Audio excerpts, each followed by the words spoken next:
हाम्रो मेहनत पानी भएन गयो मेहनत हाम्रो कहाँ गयो पानी छैन हाम्रो मेहनत भने हेर नि त्यहाँ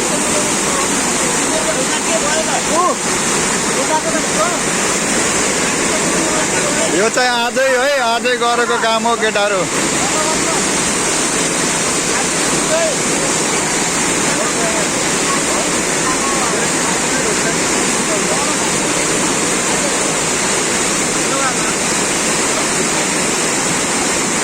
एकछिन पानी परेन यस्तो हुने रहेछ